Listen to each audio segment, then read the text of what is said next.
Sa muli nating paghakbang papalayo sa universidad na ito, muling tatahakin ang realidad ng mundo. Let's step forward and don't stop to try things that we like and love to do. Let's celebrate this momentum because it's the moment that we live and make new reality journey. Yun lamang po at abutin natin lahat ng ating mga pangarap. Maraming salamat.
Audio preview.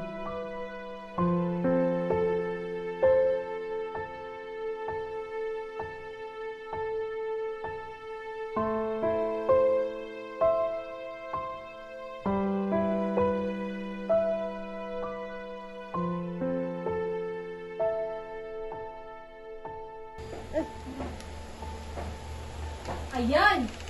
Umiinom ka na naman. Wala ka na naitutulong sa pamilya natin. Hindi magandang araw ko. Kaya wag mo nang dagdagan, Elena. Eh paano kung hindi magsasalita? Eh puro pag-inom at pagbibisyo lang ang ginagawa mo. Wala na tayong bigas o anumang pagkain na nasa bahay. Tay! Ano ba? Tama na! Ano ginagawa mo kay nanay? Huwag ka na makisali dito, Sofia. Ikaw ang dahilan kung ba't nagkaganito kami. Tama na, Dave. Walang kinalaman ng anak natin sa nangyayari sa... Siya ang dahilan ng lahat. Sige na, pumasok ka na sa kwarto at huwag mo dibdibin kung ano man sinabi ng tatay mo sapagkat siya ay lasing lamang.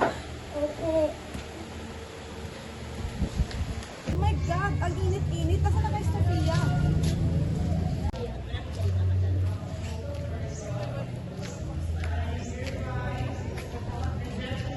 Hi, Sisi. How's your day? Eto, ganun pa rin. Walang pinagbago. Ayun, init-init dito. Tara.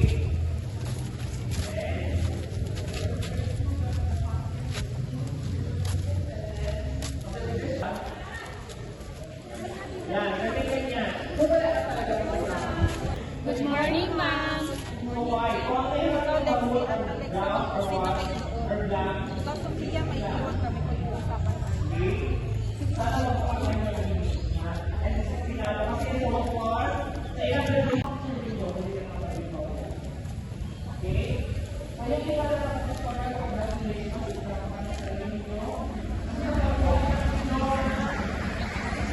Other paper na need to pasa. And at saka, hindi ka pa fully paid sa tuition mo. So, you need to comply na. Ma'am, sa tuition po, ma'am, pwede po ba down payment na lang muna? Sige, gagawan natin ng paraan niya. Gusto mo ba malaman yung good news? Yes po, ma'am. Yung good news is, pwede ka pa rin makagraduate, but need mong i-comply lahat ng yan as soon as possible. Yes po, ma'am. Gagawin ko po lahat, ma'am. Okay, go now, Sophia. Thank you. Thank you po, ma'am.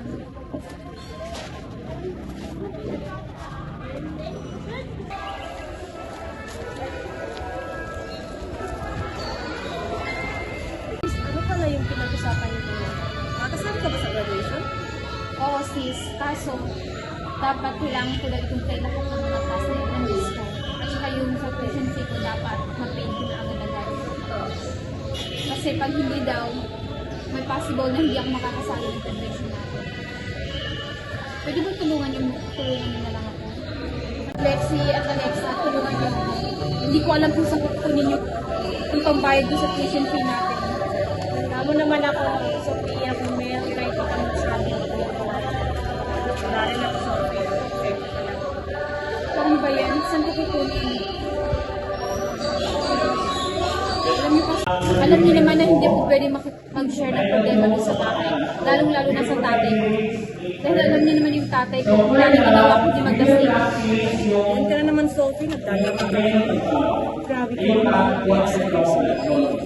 Hindi ako nagdadasig. Alam niyo naman yung sitwasyon ng buhay ko, di ba?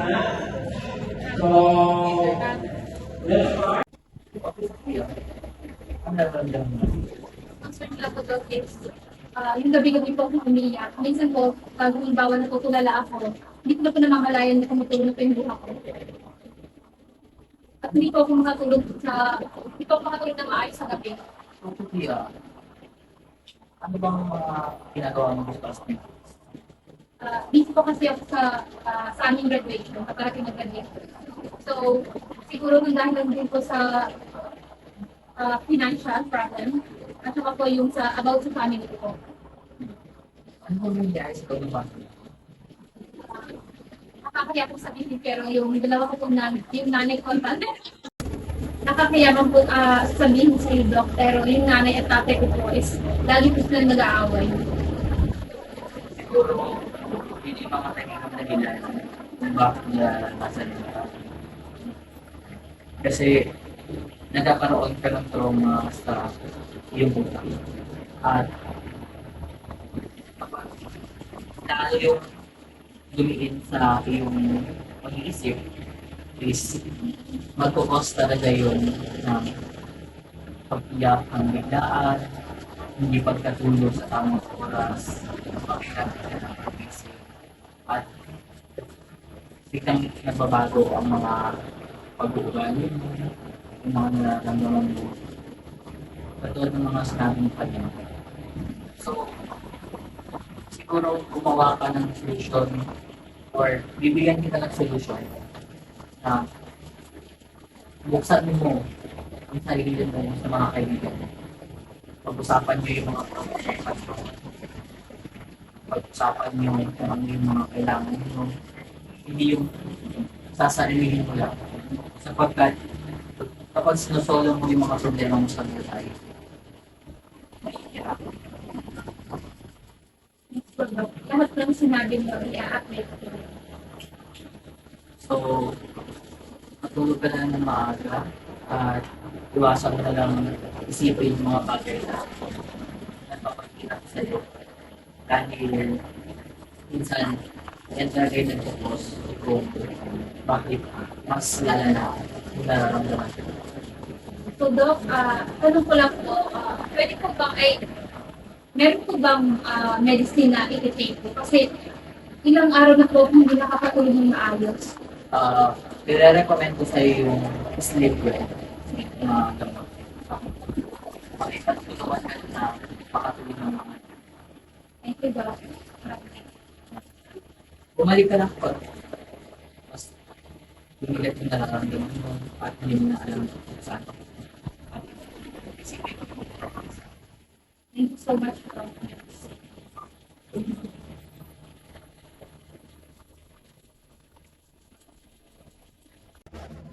Tingnan mo naman ako. Pwede bitawan mo muna yung cellphone.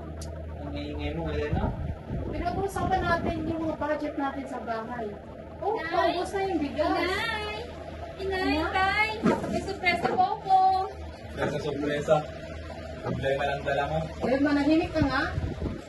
Anak, maupo ka na muna at mukhang pagod ka na. At anong ibig mo sabihin na sorpresa? Ang surpresa ko po, Inay, Itay, ito po, tingnan niyo. Hala, anak, totoo ba itong nababasa ko? Opo, Inay. Ikaw ang nagwagi ng magna cum laude? Yes, Nay. Nakaka-proud ka, anak. Tignan mo ang anak mo. Yan ba yung sinasabi mong problema? Ngunit anak, paano mga bayan? Inay, itay, huwag niyo na pong problemahin yun. Dahil nasolusyonan ko na po yun. Tinulungan po ako ni Alexa at Lexi. So, wala na po tayong problema. Ang gagawin po natin is, ano pa ba? E di mag-celebrate. Yung depression, gawa-gawa lang ng mga tao yan. Gawa nila sa sarili nila. Oo, dinidepress nyo lang yung sarili nyo, tapos nagkakaroon ng sakit. Pero hindi biro yun yung depression. Oo, hindi. Ba.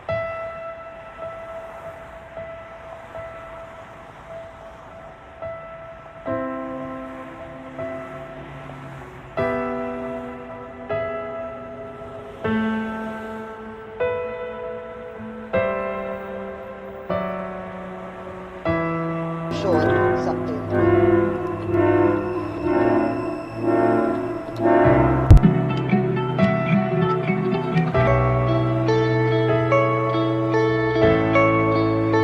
Tunayan sa buong bansa. Tatlo lang ang pampublikong pasilidad na nakatuon talaga para sa mental health. Ang mga psychiatrist sa NCMH, 83 lang para sa mahigit 3,000 pasyenteng nakakonfine dito. Ang mga nurse, kulang na kulang din.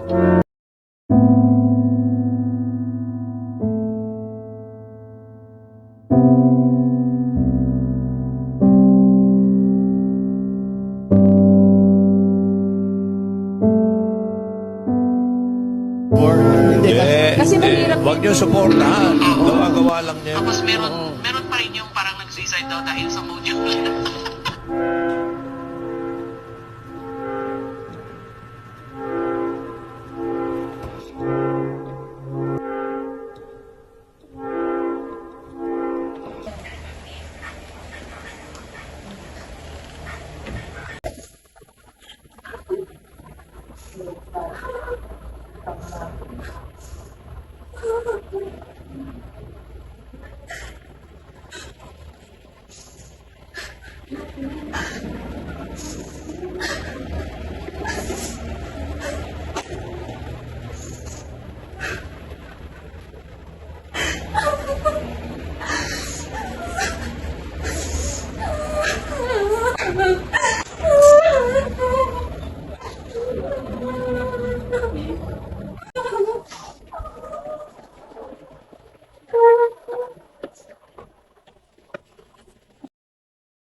Assalamualaikum warahmatullahi ta'ala wa barakatuhu. Ladies and gentlemen, esteemed faculty, graduates, and distinguished guests, welcome to our graduation ceremony with the theme of empowering every individuals within education. So now, let's all welcome the magna cum laude of batch 2023-2024, Sofia Montenegro.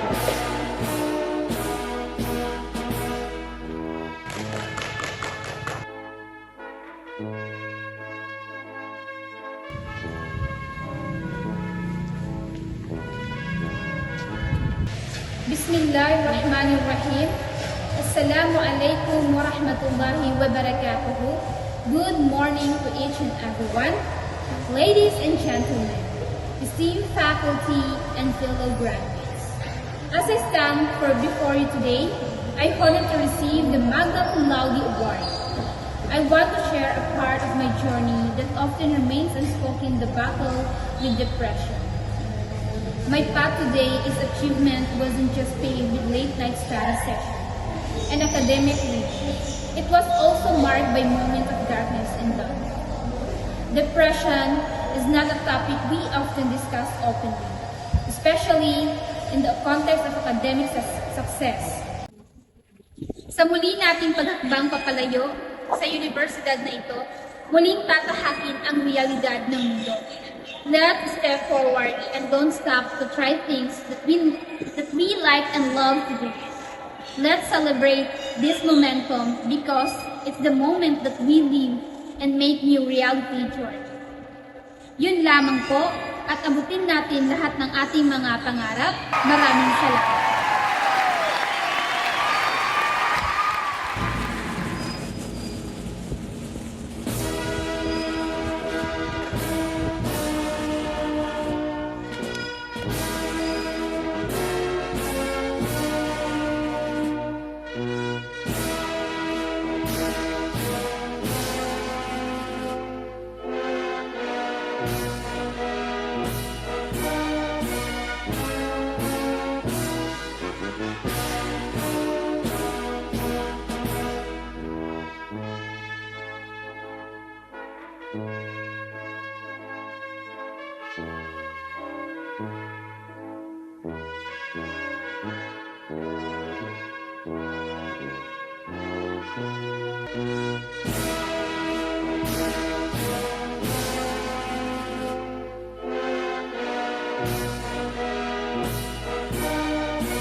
To all graduates, congratulations!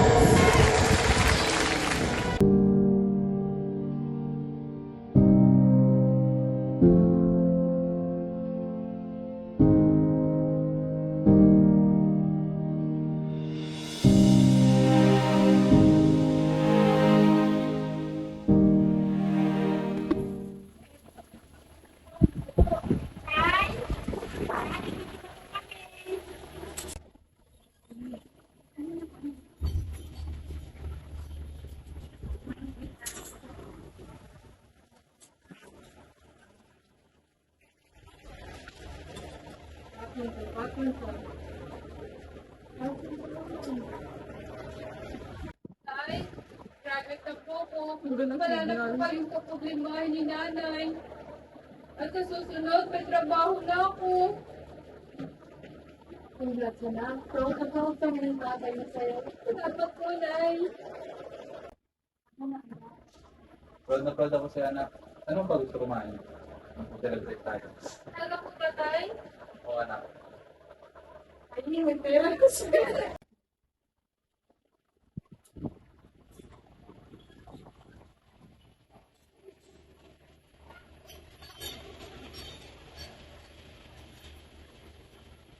Value yourself enough to take the time every single day to work on you, to engage in something that will ensure you are a positive influence on the world. This, of course, doesn't mean life will suddenly be perfect. The same life challenges will show up, but if your mind is strong, if your mind is at peace, your reaction to the challenging times will be very different. Your reaction will be, how can I make this work? Not why is this happening to me? And then others will look to you, not with pity, but with hope. Because your strength will become their hope, their strength. You really can be that powerful. You can ditch the victim story. You can leave the pain behind and focus on how you will react next. How you will react positively. Read. Read all you can read to get your mind in a positive place. Take steps to ensure you will be in a better position next time. Whatever pain you are suffering from, how you can ensure it won't show again. Take little steps, and soon you will be at the top of the staircase. Don't give up. You are worthy. You are more than worthy. You deserve to experience how great life can be, and you owe it to the world to be that positive change for others, to inspire others who will look to you and say, he did it, she did it, and I can do it too.